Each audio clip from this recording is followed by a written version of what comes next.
Hello, welcome back to the channel. Today, we're going to dive right into how to use UPBASE for brewery production and inventory control in 2025.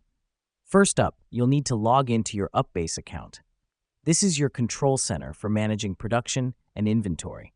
It's important to secure your login details, as this platform houses critical information about your brewery operations. Now that we're logged in, navigate to the Brewery Production tab. Here's where you'll input, track, and analyze your brewery's production data. Staying on top of this allows you to spot trends and make informed decisions about your production schedule. The next step is to navigate to the Inventory Control section. Here, you'll be able to monitor your current stock levels, track raw materials, and manage product distribution.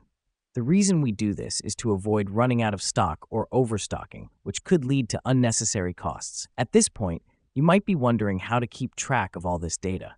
Well, that's where UPBASE's Reports and Analytics feature comes in. By using this tool, you can generate insightful reports about your production and inventory.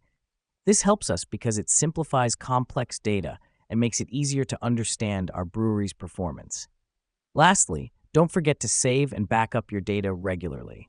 This is crucial because it ensures that you won't lose any important information due to unexpected system failures. To wrap up, using UPBASE for brewery production and inventory control is a game changer. It allows you to manage your operations effectively while providing you with valuable insights to help grow your business. Thanks for tuning in, and until next time, happy brewing.